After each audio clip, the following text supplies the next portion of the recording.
અરવલ્લી મોડાસામાં આવેલી the Kasba education trust Modasa સંચાલિત એફયુ મલિક પ્રાથમિક એન્ડ કિનાની કસ્બા માધ્યમિક શાળા મોડાસા ખાતે 76મા પ્રજાસત્તાક દિનની ઉજવણી આજરોજ તારીખ 26મી જાન્યુઆરી 2025 એફયુ મલિક પ્રાથમિક એન્ડ કિનાની કસ્બા માધ્યમિક શાળા મોડાસા ખાતે મુખ્ય મહેમાન શ્રી ડોક્ટર નીલય પટેલના વરદ હસ્તે ધ્વજવંદન કરવામાં આવ્યું, જેમાં સંસ્થાના પ્રમુખ Mohammad Hanif M Belim, secretary Mohammad Yasin Kazi, managing trustee Abdul Kadar Shaikh, ઉપપ્રમુખ Mohammad Ayyub Shaikh, joint secretary Mohammad Yunus Malik, campus director doctor Saidaben Kazi અને કારોબારી સભ્યોમાં જૈનુદ્દીન કાજી, મોહમ્મદ યાસીન પટેલ, ઇકબાલભાઈ ચિસ્તી, પત્રકાર મોહસિનભાઈ ચૌહાણ, પત્રકાર અકબરભાઈ શેખ, જાવેદભાઈ શેખ વગેરે સભ્યો હાજર રહ્યા હતા। એનાઉન્સર તરીકે શાળાના પ્રાથમિક વિભાગના આચાર્ય હબીબુર રહેમાન એફ શેખ દ્વારા જવાબદારી નિભાવવામાં આવી હતી। સમગ્ર કાર્યક્રમનું સંચાલન શાળાના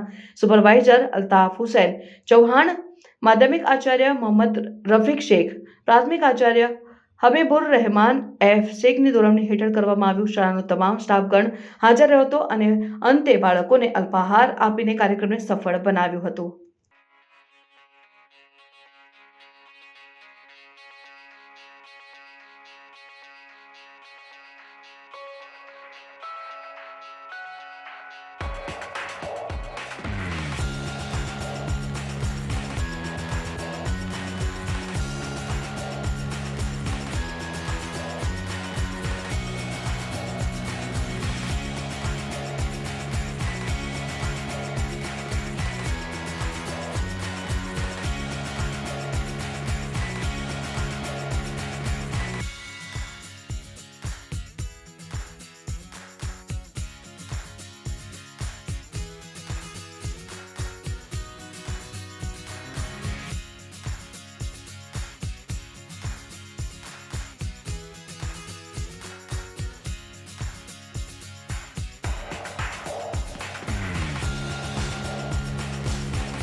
जय हे भारत भाग्य विधाता, पंजाब सिंध गुजरात मराठा द्राविड उत्कल बंगा, विंध्य हिमाचल यमुना गंगा उज्जल जलधि तरंगा, तब शुभ नामे जागे तब शुभ आशीष मांगे, गाए तव जय गाथा जन गण मंगलदायक जय हे।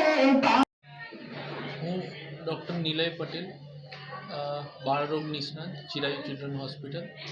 આજે મને એફપી મલિક સ્કૂલ કસ્બા વિસ્તારમાં ધ્વજવંદન માટે આમંત્રણ આપ્યું હતું।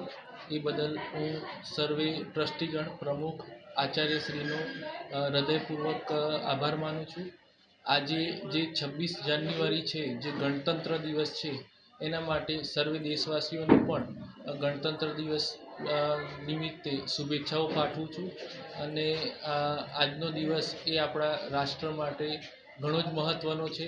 જે આજે આપણા રાષ્ટ્રનું બંધારણ નક્કી થયું હતું અને આ બંધારણ 26 જાન્યુઆરી 1950થી અમલમાં આવ્યું હતું અને જેનો શ્રેય ડૉક્ટર બાબા સાહેબ આંબેડકરને જાય છે.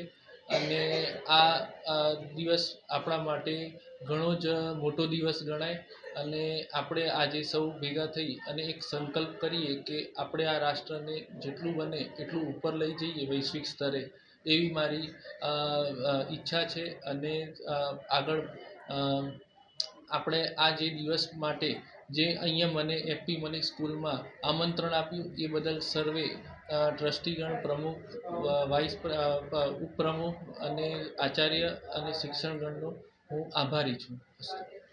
પ્રાર્થના સંદેશ ન્યૂઝની તમામ લેટેસ્ટ અપડેટ્સ માટે ચેનલને હમણાં જ લાઇક, શેર અને સબસ્ક્રાઇબ કરો.